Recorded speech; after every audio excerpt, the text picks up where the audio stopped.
발질환 무엇이든 물어보세요. 발박사 이우천입니다. 안녕하십니까? 오늘은 발목을 접질렸을 때 어떤 경우에 병원에 가야 할지 요거를 한번 말씀드려 보도록 하겠습니다. 우선 발목 인대 파열이라는 것은 발이 정상 운동 범위보다 관절은 정상적으로 움직이는 범위가 있습니다. 그거 이상 돌아가는 거죠. 틀어지는 거죠. 그렇게 되면은 발목을 이제 접질렸다 그러는데 그걸 삐었다. 참 삐었다라고도 하기도 하고 이거를 접질렸다 그러기도 하고 의학적인 또 의사들이 염좌라는 거는 관절에 인대가 다치는 거를 어느 관절이든지 염좌라고 합니다. 그래서 발목 염좌 또는 인대 파열이라는 용어를 사용합니다. 즉, 이 말을 보면은 접질렸다, 삐었다, 염좌가 됐다, 인대가 파열이 됐다. 같은 용어라고 생각하시면 되겠습니다. 근데 환자마다 접질렸다고 하는데 사실은 조금씩 그 내용이 다릅니다. 환자분이 왔습니다. 발을 언제 접질려서 그 다음부터 발목이 아픕니다. 이렇게 얘기를 한단 말이죠. 근데 발목을 또는 발을 접질렸다고 하는 환자분 중에서 실제로 그러면 이제 제가 물어보죠. 발목이 그때 부었었습니까? 그때 멍이 많이 들었었나요? 그때 걷기 어려웠었나요? 그럴 때 그런 걸 물어볼 적에 실제로 그렇게 그때 여러 날 동안 제가 못 걷고 고생을 했다. 이런 분도 있겠지만은 접질리기는 했지만 잠깐 삐끗했지만 별로 붓지 않았다. 이렇게 얘기하는 분도 있고 삐끗하긴 했지만 그 다음에 그냥 별일 없이 잘 걸었는데 얼마 지나서부터 아프기 시작했다. 이렇게 말하는 분도 있습니다. 그래서 우리가 말은 다 그냥 접질렸다고 하더라도 그 내용은 천차만별의 다른 내용을 표현하고 있는 분이 그런 경우가 많습니다. 그래서 원래 발목이 잘 접질린다. 저는 원래 옛날부터 발목이 잘 접질립니다. 이렇게 얘기하는 분 중에서도 실제로 접질릴 때마다 상당히 붓고 쩔룩거리는 분도 있지만 삐끗거리기는 하지만 저는 붓고 절룩거리지는 않습니다. 이렇게 얘기하는 분도 많이 있는 것입니다. 그래서 이제 이런 거를 좀 더 전문적인 용어로 말하면요. 기계적인 불안정이라는 건 관절이 실제로 이렇게 뼈와 뼈 사이가 실제로 벌어진다.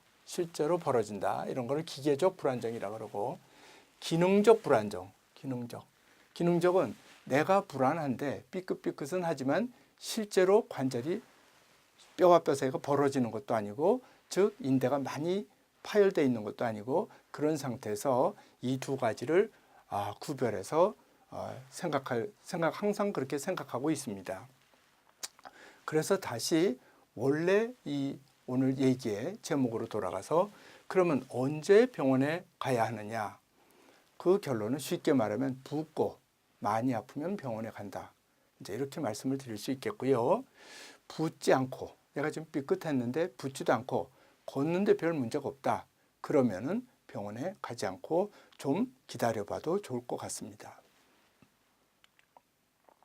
그러면 여기에서 한 가지 더 알아보겠습니다. 언제 엑스레이를 찍어야 되느냐? 병원에 가면은 되게 기본적으로 엑스레이 찍는데 병원에 가서 언제 엑스레이를 찍어야 되느냐? 되게 기본적으로는 가면은 이제 골절이 의심되는 경우가 많겠죠. 병원에 갈 정도면 붓고 아파서 가는 거니까 되게 기본적으로 찍지만 그걸 우리가 좀 더 자세히 알아본다면 그거에 이제 오타와 룰이라는 게 있습니다. 저 지명이죠. 오타와라는 캐나다 수도인데요. 거기에 보면은 이제 이런 말이 있어요. 함부로 엑스레이를 찍지 않는다. 함부로 엑스레이. 그거 당연히 좋은 말이죠. 당연히 좋은 말인데 양쪽 복숭아뼈를 비롯하여 뼈를 눌러서 그 이외에도 가령 발에 이 복숭아뼈에 발을 눌러서 아플 때 또는 다른 부위라도 가령 이런 데도 같이 다칠 수 있거든요. 이런 데를 눌러서 아플 때 뼈에 직접적으로 눌러서 뼈가 아플 때 그럴 때 엑스레이를 찍는다. 이런 말이 있습니다. 또는 다친 뒤 바로 내가 다치고 난 때 나는 그때부터 걸을 수가 없다. 또는 응급실에 왔을 때 4발자국 이상 걸을 수 없다. 이럴 때를 엑스레이를 찍으면 골절이 있을 경우가 많고 골절이 그렇지 않은 경우는 사실 엑스레이를 찍더라도 별 볼 게 없더라.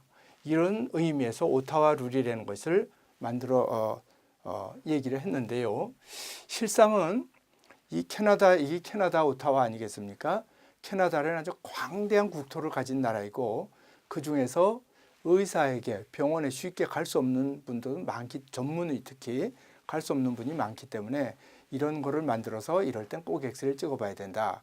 뭐 이런 규정을 만든 건데 실상은 우리나라는 쉽게 병원에 갈 수 있지 않습니까? 근데 그럴 때 이런 거를 따지다 보면은 오히려 골절이나 관절이 가령 뼈와 뼈 사이가 벌어진 거, 엑스레이 찍어서 알 수 있는 거 그런 거를 놓쳐서 치료 시기를 놓칠 가능성도 많습니다.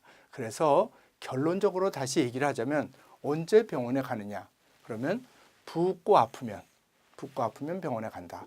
그리고 그것이 붓고 아프고 그런 정도에서는 우리나라의 경우에는 아마도 엑스레이는 기본적으로 찍어서 보는 것이 맞다고 생각합니다.